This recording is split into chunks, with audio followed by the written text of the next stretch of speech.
And things take a turn. We are currently in turtle mode.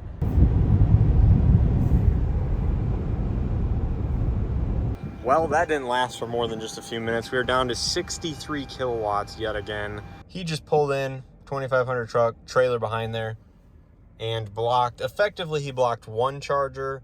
Okay, here we go. Guy's filling his def on his 2500 right, in the charging spots. Ioniq 6 just rolled up. Made by BTC Power. Oh no, charging failed. Hey guys, welcome back to another video. This is gonna be an exciting, fun-filled, and hopefully informative and somewhat entertaining video of road tripping the all-new 2024 Chevy Blazer EV, nearly 1,000 miles, down from south of Dallas, Texas, here to northwestern Illinois. So hopefully you guys stay tuned for this video. I know the introduction's a little bit out of order here, but we did already pick this vehicle up, but we will cover that in a little bit of detail because that was exciting here in a little bit. And we also meet up with a friend, Corey, who lives in this area, who picked me up from the airport and transported me to get the Blazer from the storage lot. So a lot going on in this video. Hope you guys stay tuned. And once again, this is going to cover all of my charging situations, both positive and negative, here on this about 900-mile road trip. So make sure you guys buckle up, stay tuned. There's a lot to go over. So quickly, before we go ahead and get into that first part of this video, I do want to cover this exact vehicle. This is a 2024 Blazer EV RS all-wheel drive. This is pretty much one of the only trim levels that Chevy has introduced and started releasing to dealerships. I think the 2LT is going into production or is already in production, and of course the SS and some of the lesser, cheaper versions will also be coming out, such as the RS rear-wheel drive is actually more expensive than this one. But nonetheless, this is the one that is most available here at dealerships, and I'm excited to kind of get hands-on time, first experience road tripping the Blazer EV. I'm sure I am one of the first, if not the first, here on YouTube to showcase an experience like this. Now, this vehicle is a dealer stock unit, so it will be available for sale after it gets back to the dealerships. So if you're watching this and interested in purchasing this exact vehicle, well, it should be available here very, very shortly. Some of the key details on the Blazer EV is up to roughly 150 kilowatt charging speeds, mid 80 kilowatt hour battery pack, and roughly 279 miles of EPA estimated range. So not the most range out there, but again, this one is all-wheel drive. Longer range versions and rear-wheel drive will be coming shortly. But it should be interesting to see what type of kilowatt and efficiency we get out of this vehicle here at 70, 80 miles an hour down in Texas. And of course, as we get more into Missouri and Illinois, those speeds will decrease quite a bit, and we should see the efficiency start to increase or rise once we get those lower speeds. So that's just a rundown of this exact vehicle. Black exterior with the two-tone red and black leather interior, which is very exciting. Pops of color, and I think GM did a very good job picking the colors to use on the inside of the Blazer EV. Now, nonetheless, like I said, I did want to start this video out from the beginning because this is just a little bit out of order. I still am in Dallas, Texas at the moment, but let's go ahead and jump back when Corey picked me up from the airport and we drove to the storage facility to pick this vehicle up, and what the starting stated charge was, because it was actually lower than I was expecting, and I'm glad we actually made it to a local charging station. Okay, so I just got done inspecting the Blazer. Very dirty, dusty, but that's kind of to be expected, especially where it's coming from Mexico and sitting outside for a period of time. Going to start it up for the first time. Foot on the brake pedal automatically turns on. Transport mode, have to turn that off. We have 49 miles of estimated range, 11 miles on the odometer.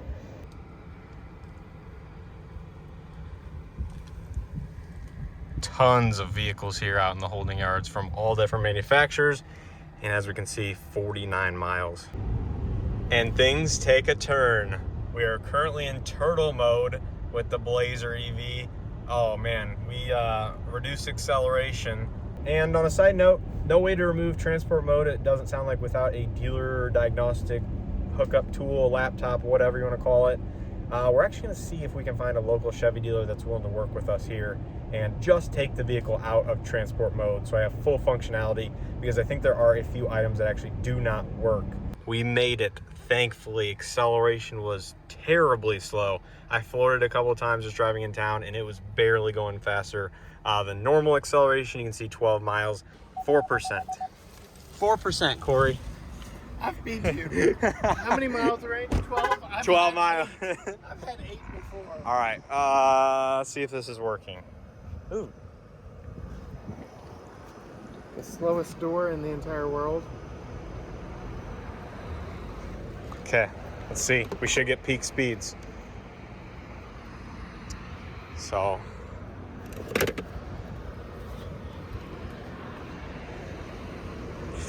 In she goes, nice and long cables. Oh no, please unplug. It says initiating charging though.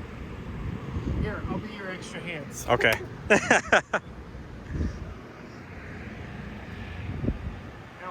Okay, plug in. Might be because I signed up for Pass Plus, but we'll see. We got it. Maybe. Clicks.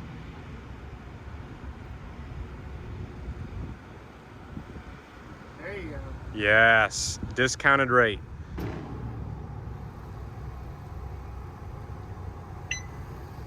Ooh, that was a loud beep. Start at 3%. Let's see. Ramping up speeds. Might not be peak speeds because percentage state of charge is really low. But it looks like we will climb to over 100 right away. Oh, it's pushing max.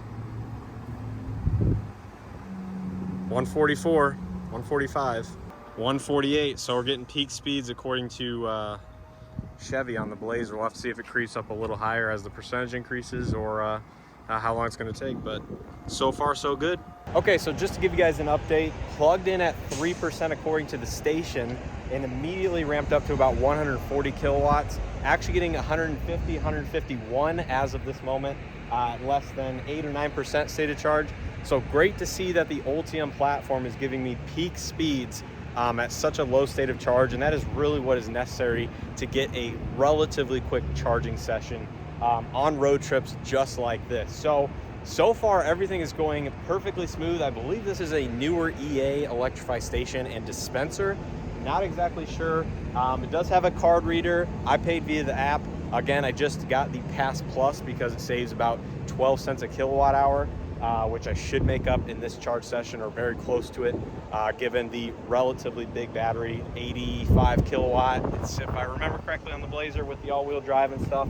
But yeah, I'm gonna let Corey do his thing with the Blazer EV while it's charging, run inside, and we'll check back in here in a little bit, see how long this session takes. But so far, I'm impressed. So another thing that's interesting here at this EA station is that we have a BMW i3. Not exactly sure if this is a later version of the vehicle, but it's crazy to think how far EV technology has come since that car was released in public. Okay, so just want to give you guys a quick update here at 40% state of charge. Still pulling. Oh, looks like we are down to 62 kilowatts. That's interesting. That's lower than I would expect at 40%. I can see we put in just under 40 kilowatt hours into the pack, 27 minutes.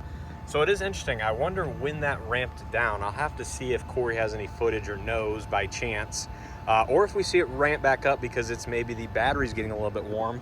That I kind of doubt. I don't hear any fans running on the vehicle itself.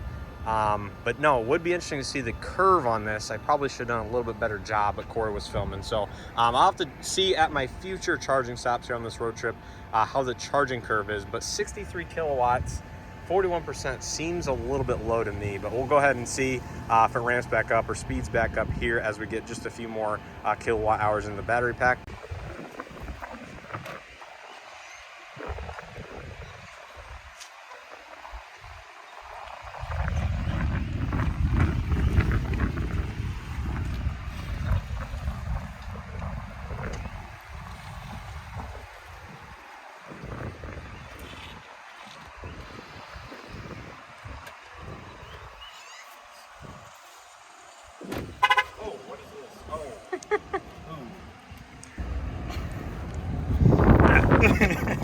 Push that. Where's the button? Push that.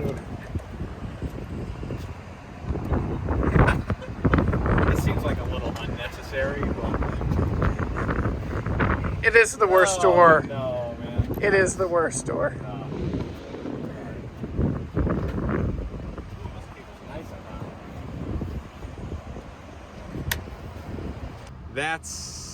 Yep, that is exactly what I would expect. So 53% doing 120. That is more like it. So again, not exactly sure what happened over there, but at some point fairly early on in the session, we dipped down. Corey says as low as around 18. But anyways, we were doing about 50 to 60 over there. Now we're doing 123. So that is exactly what I should expect. We'll see if this charger behaves over the entire charge session, or up to about 90% where I plan to charge to. And yeah, hopefully this session goes a little bit better, but that took a lot longer than I thought. Okay, so I'm here with Corey from Garage Talk. Make sure to check out his channel if you guys haven't already. But do you remember when we first met earlier this year? Yeah. As far as it relates to the Blazer EV. We were at an auto show. Can't remember which one. Chicago Auto Show. I was filming the Blazer EV. We couldn't get inside it. We couldn't look. We couldn't sit. And now you're going to be driving one. Exactly. Nearly so 1,000 miles. It worked out to where we reconnected. Well, we reconnected once since Chicago Auto Show. But anyways, we are reconnected around the Blazer EV where we first met. So that is just kind of an interesting tidbit. And I really appreciate him picking me up from DFW Airport.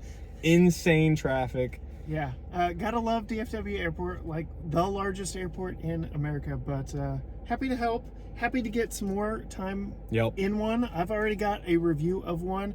Interested to know your thoughts once you get back home. Yep, so for sure. So go check out his channel if you guys are interested in seeing more Blazer EV content outside the road trip, just his driving thoughts, opinions, stuff like that.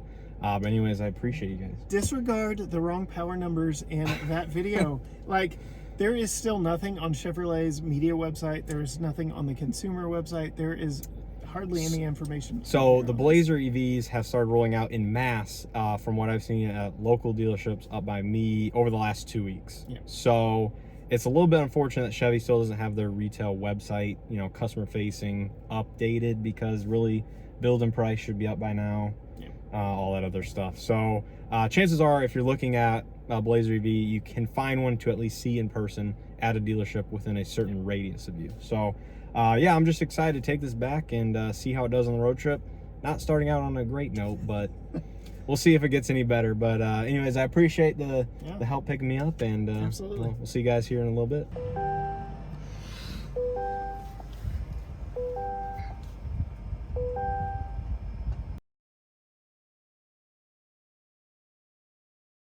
So now, picking this video up here just outside Dallas, Texas, after my first charging stop and meeting somebody for a lunch, I've decided that I'm going to stay in Durant, Oklahoma for my first night on this trip.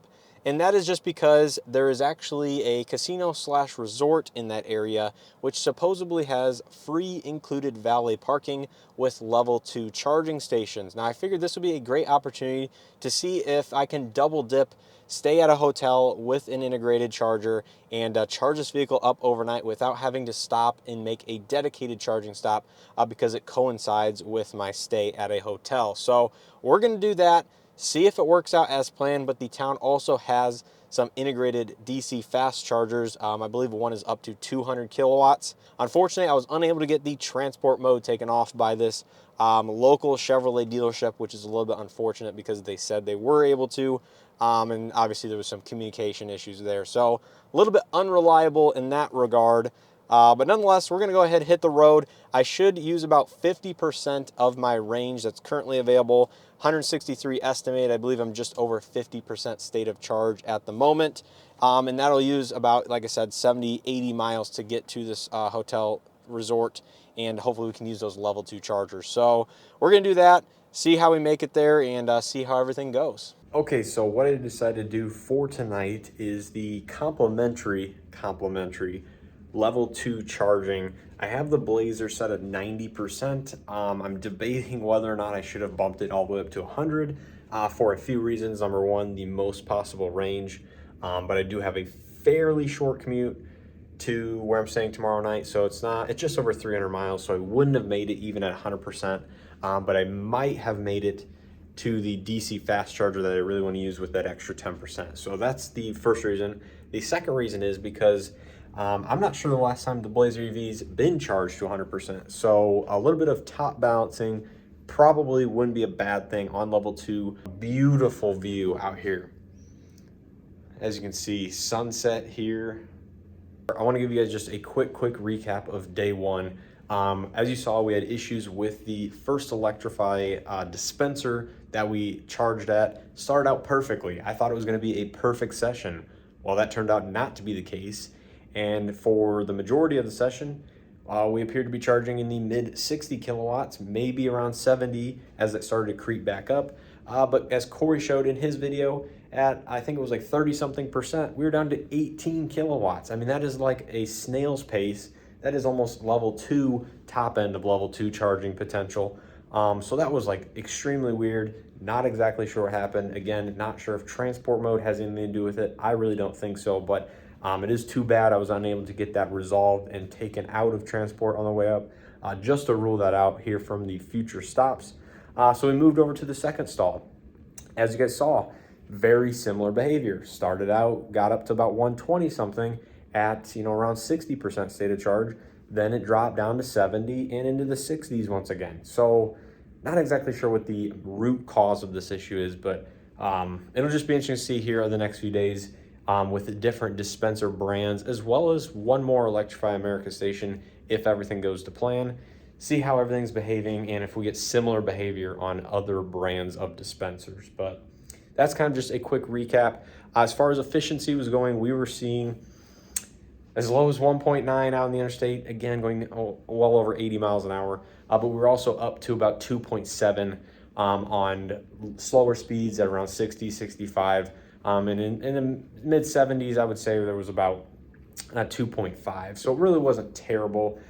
It was definitely lower than I would like to see, and I think the range estimator on the dashboard was obviously not taking into account a route on the navigation because it was not activated, so I couldn't use the built-in Google Maps function, but it was definitely overestimating or being generous with the potential range available because I was certainly not getting the range that it was showing on the dashboard. So yeah, it'll just be interesting to see how the efficiency improves, if at all, with slightly slower speeds, and what we see as far as the charger compatibility and the speeds we're getting when DC fast charging. So that's just a short recap of today. Again, make sure to stay tuned for the rest of this trip, and hopefully you guys are enjoying this video so far.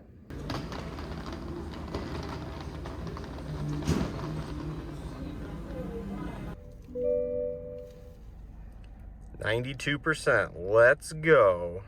Okay, so just to give you guys an update, I am going to be stopping early here. It's another Walmart Francis Energy dispensers, like I mentioned, so it'll be interesting to see exactly how this process goes of paying and hooking it up and everything like that. Hopefully it's just a card reader that works and we don't have to deal with that. So just give you an update as far as state of charge. I can't quite tell. I think we're at 30, low 30 state of charge. I know the little transport mode icon blocks it.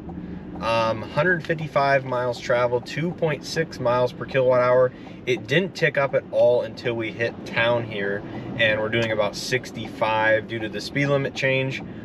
So that's the reason it did tick up just a little bit higher, but I saw 2.5 nearly the entire way here, 71, 72 miles an hour or so. 2.5 hours of travel time. That's a little bit longer because I was sitting in a parking lot at the start of this trip for just a few minutes. Yeah, it'll be interesting to see what speeds we get over here at Francis Energy, how the process goes of hooking up, given it's a different station from the EA that we tried, even though I think we will be using EA in a future stop. But let's go ahead and head over here, see what the process is, and see what other cars are maybe charging themselves. Looks like we're going after using the app to initiate the session and put in a credit card number. Come on. These cables really do need to be longer. I mean, like, I'm off center, what, a foot from the pole? Still says initiating, connected.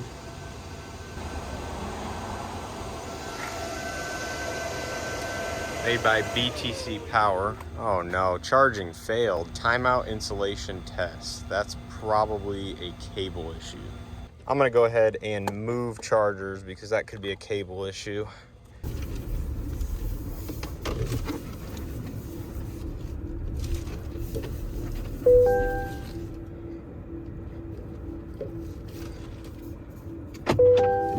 Okay, let's try this again. All right, second time's a charge. Fast charge to 89%. 2:15 Friday. What kind of speeds are we getting here? 33 kilowatts. That is terrible. Oh, wait, we're ramping. There we go. Nope, that's 62. Okay, it looks like we're ramping up again at 31%, just 2 minutes after plugging in. Pulling 102 kilowatts now. According to the charger, 99 here on the display.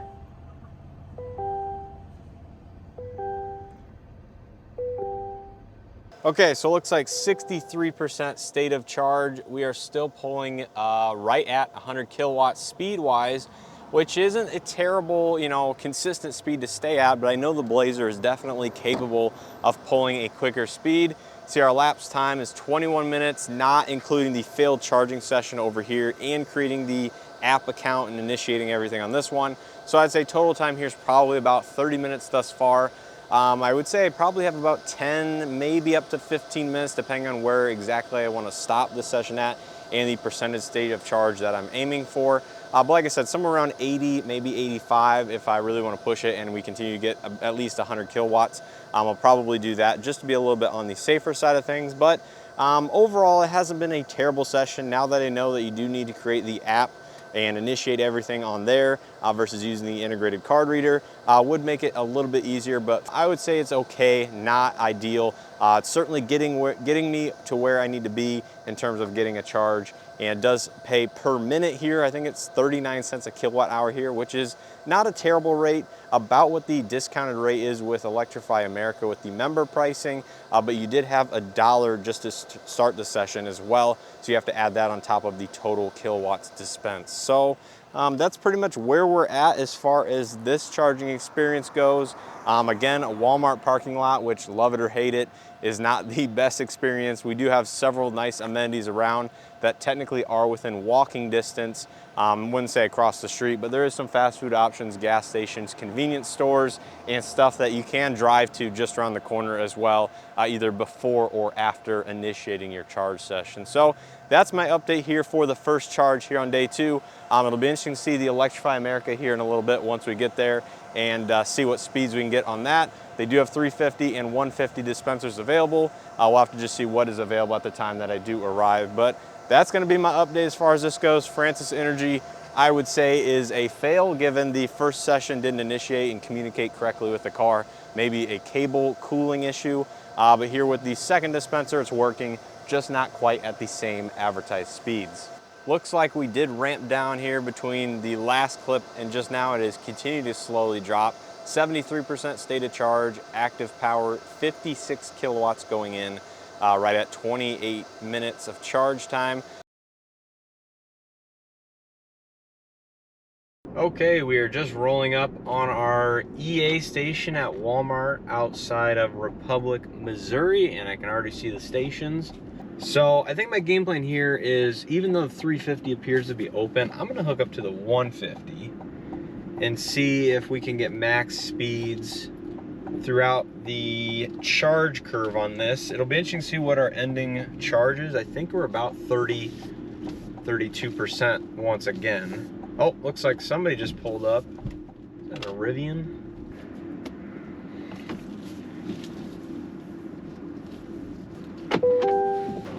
Okay, so, well, this is a kind of a common occurrence at EA stations, I'm gonna say. 150's down, like I mentioned. The Rivian owner trying to plug in before I got here. He's trying the other 150, not exactly sure which one's down. I'm on the CCS Chatamo over here. 27% state of charge to start.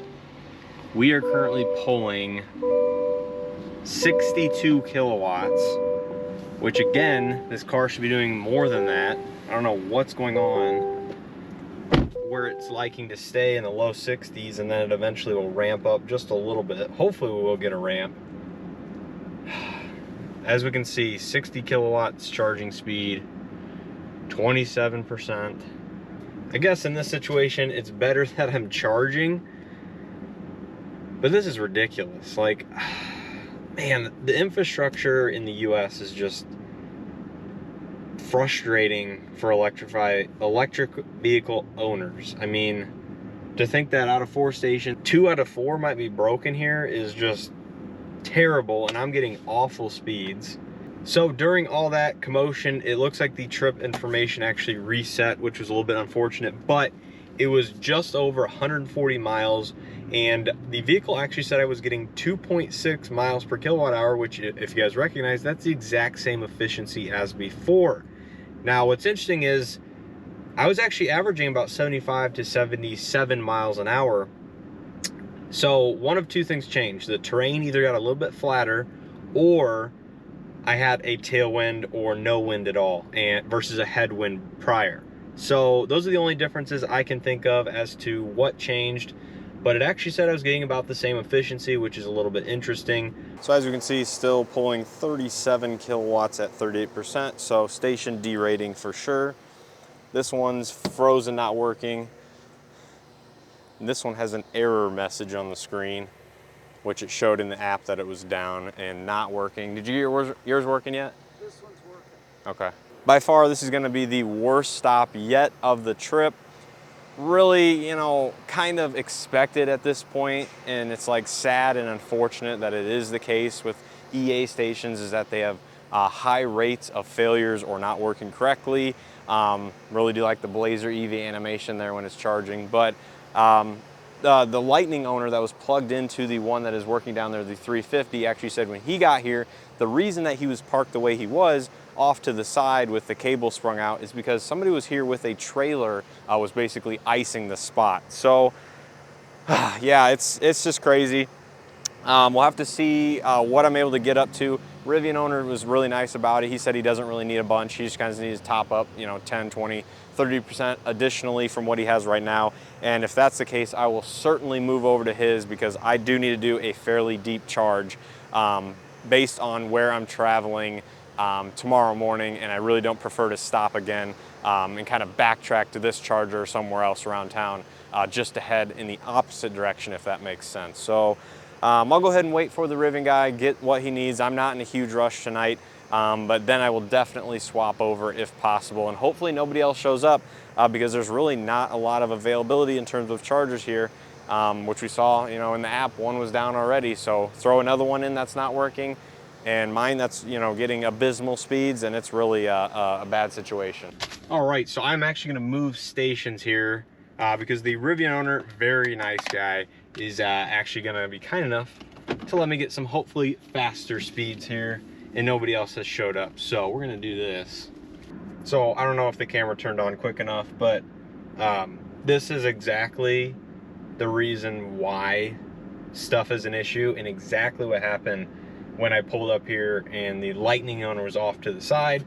Okay, here we go. Guy's filling his def on his 2500 right, you know, in the charging spots. Ioniq 6 just rolled up. I'm gonna have to break the news to him that, well, if the charger doesn't work. But they're currently trying to navigate with the guy. I don't know if you guys can see on camera, but okay, so I actually just went ahead and did the right thing. The 150 that the Rivian owner tried plugging into that was frozen was not working either for them. And of course, you know, all the other one was blocked and the one was down. So I unplugged at 91% state of charge. This thing was pretty much trickle charging past 90%, like 30 kilowatts. So very slow. That Ioniq 6 will charge faster than that up top. So really slow speeds in the Blazer so far. But anyways, 91%. I only have a 20-minute drive over to where I'm staying for the night. I think I'm gonna plug this in a 120 volt outlet, depending on what my trip looks like here, and my next stop is gonna be and how it works out with mileage. It says 257 miles of range at 91% state of charge. Again, this thing hasn't been too efficient, so I really don't know what to expect. So I'll make the call when I get there to my final destination for tonight. But yeah, very interesting experience here in Mount Vernon, Missouri, outside of this Walmart, with kind of all of the worst case scenarios at once, really. All right, good morning, everyone. Last day of the leg is going to be the longest day. Roughly 8 hours of driving without charging. I'm hoping for less than 2 hours of charging because I really only need one full charge and another maybe, you know, very partial charge just to ensure that I do make it home. Anyways, this first leg is going to be about 180 miles, well within the range because I actually successfully level 1 charge last night up to 96% from 81. It's cool that the infotainment system has a option on here to switch between 8 amps and 12 amps. So after I realized that, bumped it up to 12 amps really early on.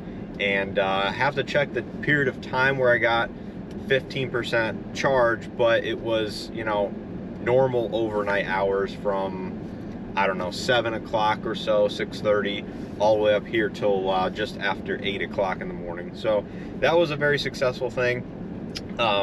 Added an even bigger buffer and means I should have to charge less when I do get to my first stop here in just about 3 hours. So that's just a quick update for what's going on heading from Republic, Missouri up to Columbia, Missouri.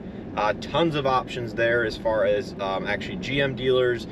There's actually, you know, third-party DC fast chargers. And I think I'm actually going to try the GM Chevy dealer because I think it's an ABB unit up to 120 kilowatts. So I just figured that'd be a good opportunity to test out the GM, you know, integration with their installed DC fast chargers at a dealership, and hopefully everything plays nicely. Now today's charging and driving is also going to be interesting because I will be traveling on a more rural back roads, a bunch more 2-lane roads, I figure, especially once we get past Columbia and more into northeastern Missouri and I guess central Illinois, the western side of the state, because that's the way Google's taking me, and I think that's the way I'm going to do it.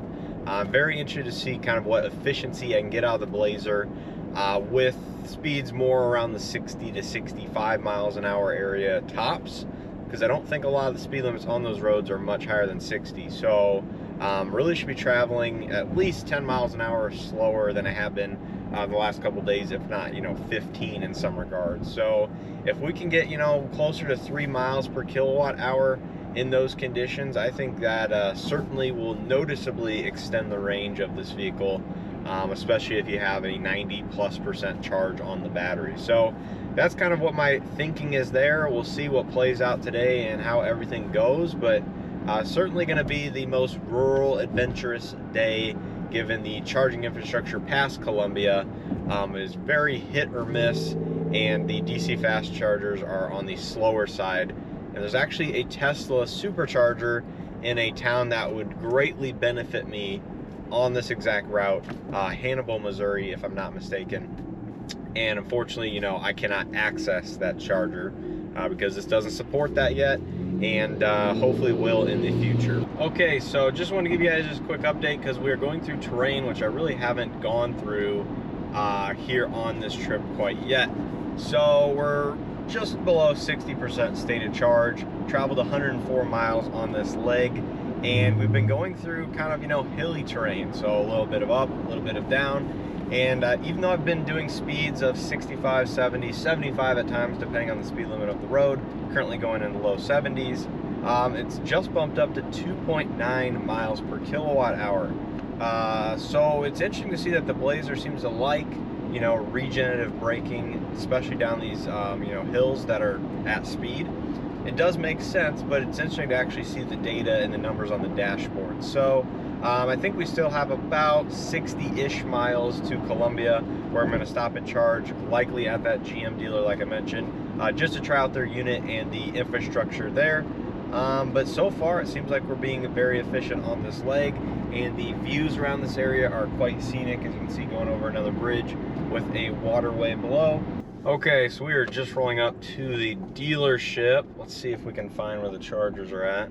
It is a 120 according to the sticker on the label here, so this will be a great test. Honestly, not gonna lie, this is kind of buried in all of these trucks. Can't really find it on your own, but it is right by the sign out front, so at least I know that moving forward. But anyways, let's go ahead and see how to get this going and the payment process. Okay, so it's making me download the EV Connect app. Not a big deal. I would rather just prefer to pay via credit card in these situations because we don't really have EV Connect local to me. The one across town was EV Connect branded as well, so it's really either one would have had it done the same thing, unless that one had a credit card reader on it.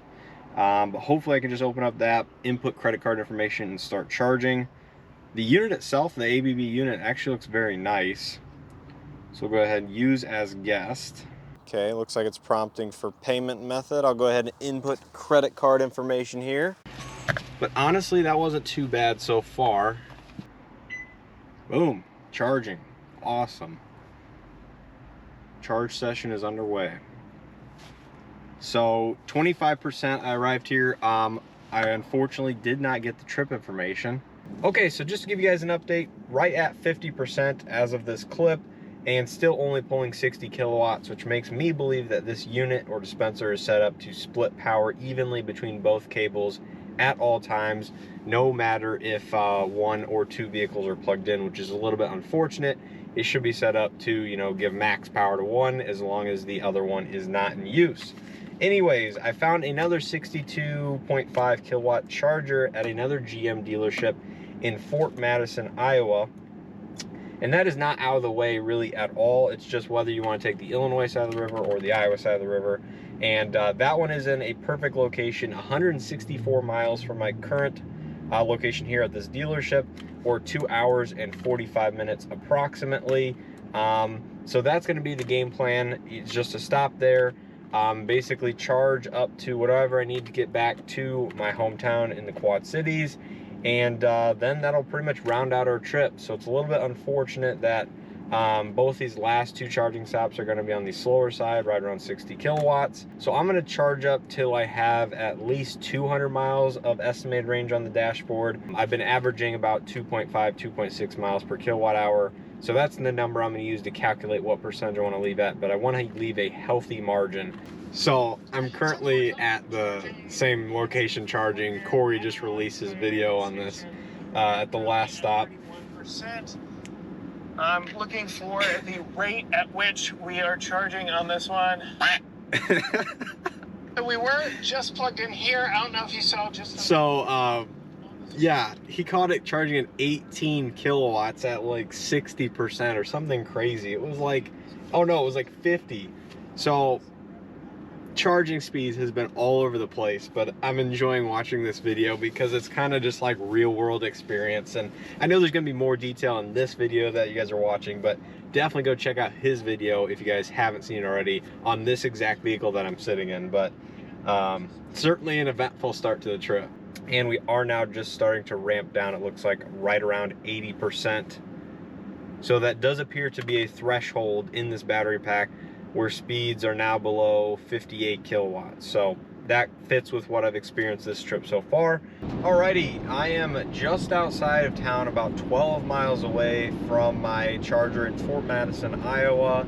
And I have to say, I actually cut this fairly close, and about as close as I'd want to cut it. So currently says 52 miles of estimated range. I can't see the battery percentage, again, because it's blocked on the dashboard, but I would have to say we are somewhere around the 10% or maybe 15% threshold at best. So certainly not going to be much left in the tank or in the battery once we get to our destination to charge here.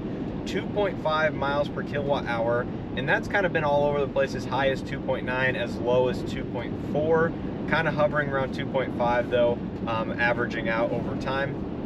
And that's partly due to the fact that there's a decent crosswind and headwind depending on which direction I change. So that's kind of been hindering my overall efficiency in this leg of the journey. All right, just pulling into the dealership here. Much easier to actually find it. Let's go ahead, and it looks like it's 50 kilowatt chargers each. See how this works out and see how we can pay for it. There is a credit card reader on it, not to say that it'll work, but I'll go ahead and find out. Okay, like I said, made it to Fort Madison. We've already got a good amount of charge in the car. It's sticking right around 39 to 40 kilowatts on this 50 kilowatt unit.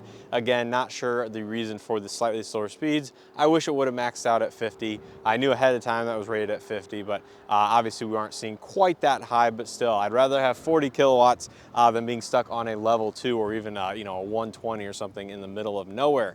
But anyways, it was nice talking to everybody here. As you can see, very easy to access parking lot. And if you're traveling the route I am, anywhere down, you know, into Missouri from, you know, the Quad Cities or anywhere in central Illinois, this might be one of your few options as far as DC fast charging. And it is, like I said, very easy to access right off the main road that runs through town here. And they really did enjoy the Blazer EV, seeing it in person. They actually haven't had one yet, just like my last dealership that I stopped at and used their machine.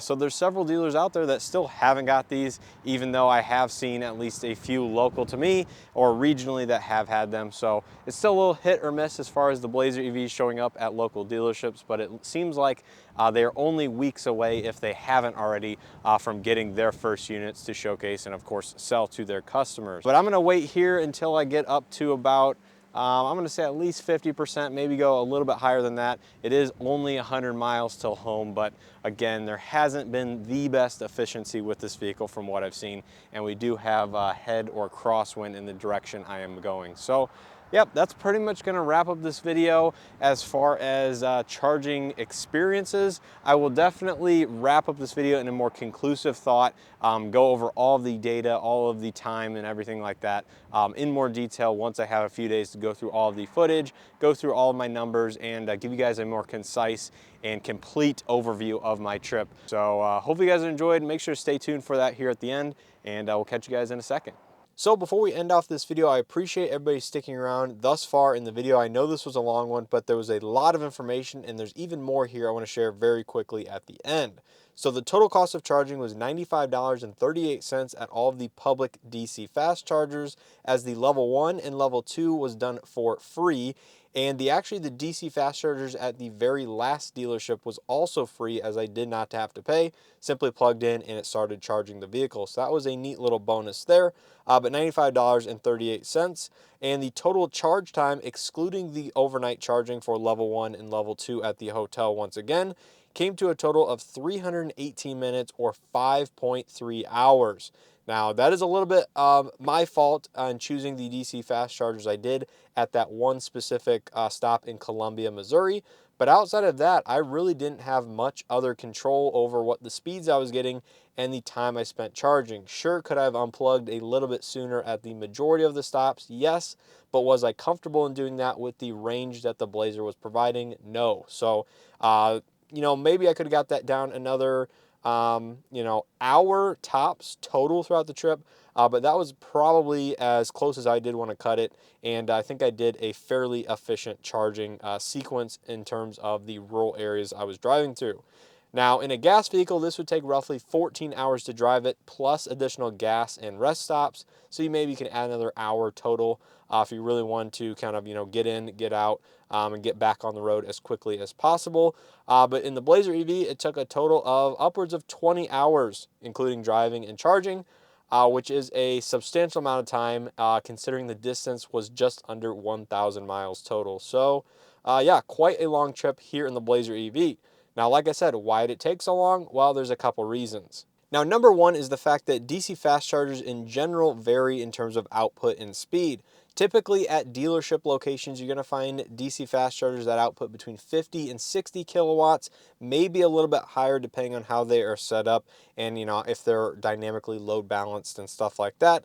But on the other hand of the spectrum, you're going to find DC fast chargers in public locations such as the Walmarts, the Electrify Americas, EVgo's, the Francis Energy, etc. across the country that output between 150 and 350 kilowatts, again, depending on the voltage and stuff of the vehicle.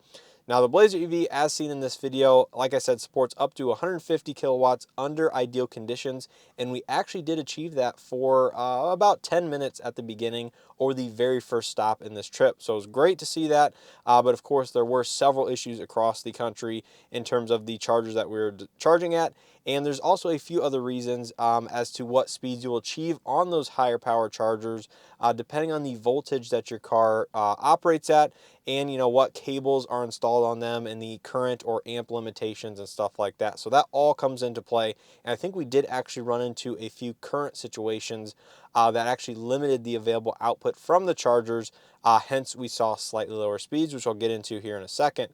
Now, without going into too much detail, most EVs on the market right now operate around 400 volts in terms of their high voltage battery systems. Now, of course, there are high voltage EVs out there, such as the Ioniq 5, Ioniq 6, Kia EV6, the upcoming EV9. We have the Porsche Taycan, the Lucid Air, etc. They're definitely out there. Now, during this trip, I totally spaced the fact that that could actually be a reason as to why we were seeing slightly lower speeds than the advertised peak speeds on those dispensers or the charging stations themselves.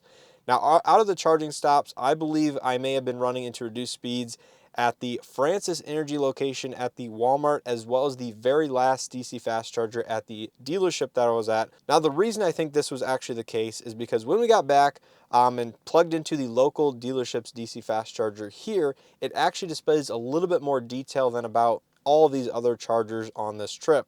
So at 84% state of charge when I walked up to the machine, it was charging at 335 volts. Now, that's substantially lower than 400 volts. And if you're doing the math on some of these things, if they have, 150 amp or, maybe 200 amp cables or limitations in the total output, using 335 volts roughly, it makes sense as to why I was seeing reduced speeds on a couple of these dispensers. Now, I actually tried it on a ChargePoint CPE 250 as well, rated at 62.5 kilowatts. And in the Blazer EV, again, I was charging in the low 40 kilowatt range. When doing the math and the conversion with the voltage and the amperage limitations of the CPE 250, it makes sense as to why I was seeing, in the low 40 kilowatt charging speeds here in the Blazer EV. So that is definitely something to consider when using some of these other machines or picking between a 400 volt or 800 volt architecture in terms of the charge times and just the overall EV itself. Now, it doesn't necessarily explain the charging curve on some of these newer Ultium EVs, such as the Cadillac Lyriq and, of course, the current Blazer EV, because this might be something else that is causing reduced speeds after just plugging in for maybe 10, 15, 20 minutes at very high peak charge speeds on these vehicles. They seem to have a severe derate or decline in the charging speed, and we saw that firsthand at our first EA stop. And there's actually a couple other articles out there that show very similar behavior on the Cadillac Lyriq, where just after 10 or 15 minutes at peak charge speeds, there's a huge drop off. And I do have a source down in the description that we're going to talk about now.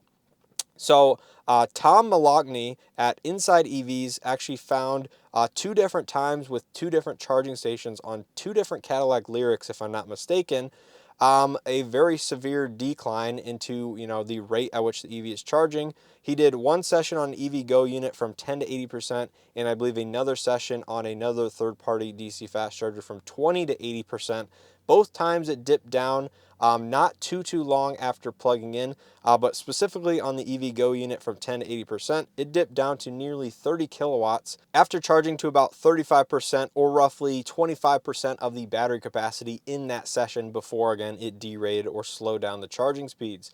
Now, on my trip with the Blazer EV, this showed very similar behavior. Plugged in at 3% according to the EA station, and by 31% when we actually had proof that it was charging at just 18 kilowatts. If you do the math on this, this is roughly 26 to 28% of the battery pack, or just plugged in for 13 minutes under roughly peak charging speeds for the Blazer EV.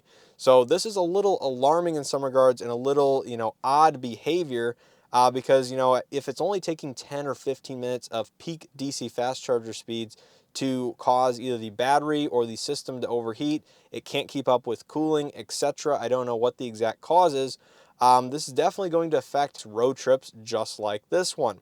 Now, what's interesting is at the Francis Energy Station, where I was pulling 100 kilowatts for a prolonged period of time. It never derated until it hit that 70, I believe 73% threshold or something, where it would normally start to slow down as the battery pack fills up. Very normal behavior on just about any EV out there. Some top charge above 70, 80% a little bit quicker than others, such as the Ioniq series from Hyundai or the Kia EV6. But normal behavior in the Blazer, we're getting, a little bit over 40 kilowatts above 70%. And of course, the higher you go in the battery pack, the slower it will get over time before reaching 100%. Another thing is, like I said, I mentioned briefly, Blazer EV top charge is extremely slow, above like 85%, pushing 90%. You're going to be getting barely 30 kilowatts, which again isn't too far off the normal, but I think it is slightly below average for many EVs out there. So just keep that in mind while road tripping or charging above 80%.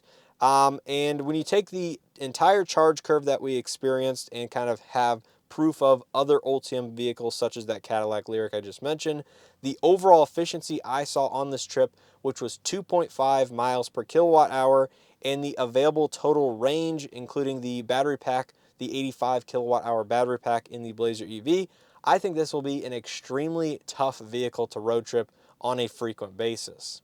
So the reason I say this will be a tough vehicle to road trip is because you take the efficiency I was seeing, 2.5 miles per kilowatt hour, the 85 kilowatt hour battery pack, this nets you just barely 200 miles on interstate or highway speeds of, 70, 72, maybe 75 miles an hour. And then if you, of course, take in the fact that it top charges above 80% very, very slowly, and you're only using the bottom 80% of the capacity, this will limit you to maybe, 180 to 190 miles out there on the interstate if you're using the entire 80% and leave next to no buffer. So maybe if you're using 75% of the battery pack, you'll only get 180 miles out there again at 70, 75 miles an hour, which to me is really, really not enough for the average person going on a road trip. Yes, I know you can stop more frequently, maybe have amenities around the charging station, maybe not. But again, once you throw in the charging curve of the Blazer EV, which may or may not improve over time, and you're going to, sit at a charger for, upwards of 30 minutes, maybe just to get up to 80% under ideal situations, to me, that makes it a very hard sell compared to some of the other EVs out there, including the Ioniqs from Hyundai, Kia, and just a lot of the other EVs that do fast charge and work fairly well on a frequent basis. So that's just something I saw. Of course, I don't have the most experience out there with electric vehicles. Maybe a lot of experience with the Blazer EV and some of the Hyundai Ioniq stuff. Just something to be aware of that, the more you think about it and the more you take a look at efficiency and charge curves, I'm not sure it will make a very pleasant road trip experience. So that's pretty much going to do it for my overall thoughts on this road trip and the Blazer EV itself. It was a great experience to, see all the negative aspects in public DC fast chargers. There's still a long ways to go. I really do push myself for home charging. And if you're not going on frequent road trips, which I'm not sure at this point you should buy a CCS car to go on road trips. But if you're driving local, staying regionally, only driving, 100 to 200, maybe 250 miles daily and can charge at home, work, or, anything else on a level 2 at night or, several hour periods, I think EVs are a fantastic choice, and I really don't see the Blazer being a bad option. Again, range and efficiency is a little bit low, but that should be better at lower speeds in town, stuff like that, but only time will tell on that. Now, I do have a list of likes and dislikes with the vehicle, which I will post in a separate video once I have just a little bit more hands-on time with the vehicle. Hopefully, I can drive it just one more time around the city and stuff like that, just to gain a slightly better perspective. But I have quite a few features and options and just things about the vehicle that I like and dislike, which, like I said, was a great experience to determine that over this roughly 1,000-mile road trip. So now with all that being said, I'm interested to hear your thoughts down in the comment section below. I know a lot of you guys watching this video either are probably brand new to EVs or have a ton of experience and just want to know what the Blazer EV has to offer on a longer road trip like this. So I know there's mixed people watching, but let me know your comments and thoughts down in the comment section below. I really appreciate you guys watching and supporting the channel. And hopefully this doesn't rule out the Blazer EV entirely. from being competitive in the marketplace. But of course, time will tell with that over the next several months. I'm sure a lot of the larger channels on YouTube will spend time with the Blazer EV, gain better opinions and overall data on the vehicle, how the charge curve is on certain stations, you know, what the battery preconditioning and systems and all that has to do with the overall available charge speeds. And of course, these vehicles will be supporting the Tesla supercharger network in the future via an adapter, probably come 2025 or so. So that will definitely be interesting. You know, all this is very fascinating, and there's a lot of data and information to go over, which is why this video is like 50 minutes long. So again, hopefully you guys stay tuned for this. Let me know your thoughts and comments down in the comment section below. I appreciate you guys watching and giving me these opportunities to take these unique trips and getting first hands-on experiences. So make sure to stay tuned for that future Blazer EV likes and dislikes and maybe some overall reviews and opinions. And as always, I appreciate support. Hope to see you guys in the next one.